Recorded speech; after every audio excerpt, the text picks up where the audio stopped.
There is a lot of talk these days about disruption, the notion that established industries are going to be disrupted and fundamentally kind of uprooted by new technologies. And we look at the cases like Uber and Airbnb, and before that, many dot-coms as evidence of this. I've even heard the former head of Barclays say that every industry will at some point face its Uber moment.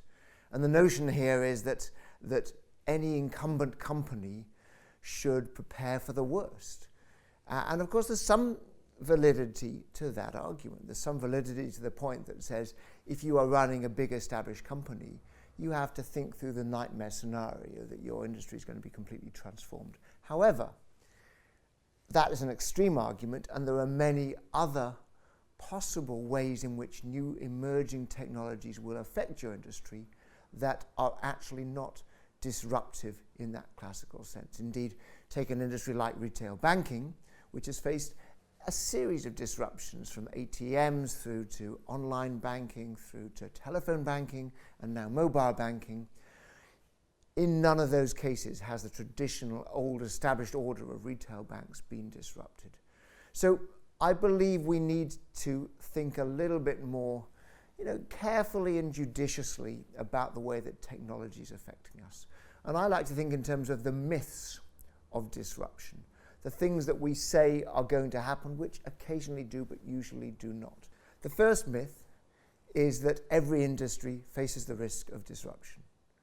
And in theory, every industry could face a sort of a Kodak-like moment where they completely disappear. But actually, when you look at the reality, you look at the industry like hotels, an industry like taxi cabs, an industry like retail banking, an industry like my own business education.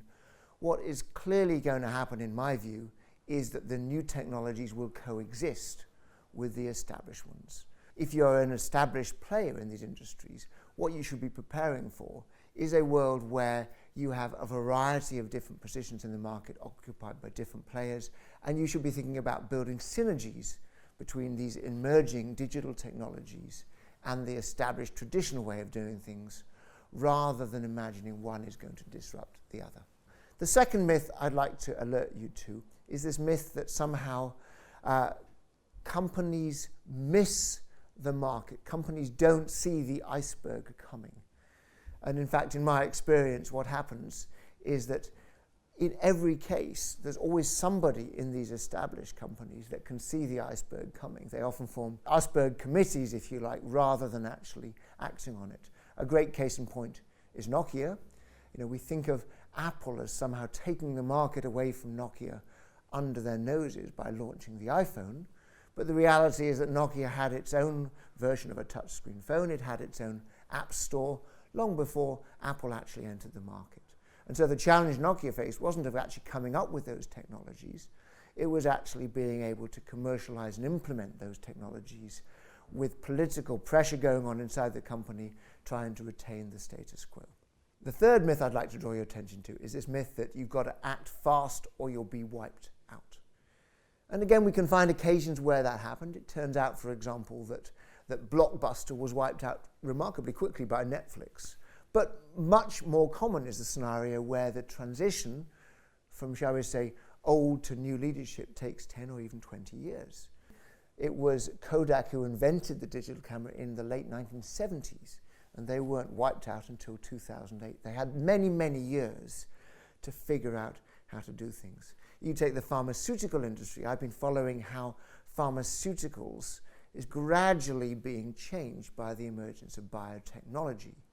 And the evidence there says that back in the early 90s, most of the big pharmaceutical companies made initial forays into biotechnology. But it really was only in the mid-2000s, 15 years later, that we started to see the biological drugs actually become the best sellers. So in that industry and in many others, the process of kind of capability building the skills in order to position yourself to survive with the new technology takes many years. And obviously the capability building period is vital as a sort of prelude to ultimately making a long-term commitment to changing your business model in the direction of the new technology. These myths are things that we need to think seriously about. We need to learn the lessons of history, from the Kodaks and the Nokias, but we mustn't mislearn those lessons. In other words, we have to make sure that we don't just try to extrapolate from one case of an extreme disruption and pretend that our own industry is going to necessarily face those same disruptions. Because the reality is it's just as easy to overreact as it is to underreact.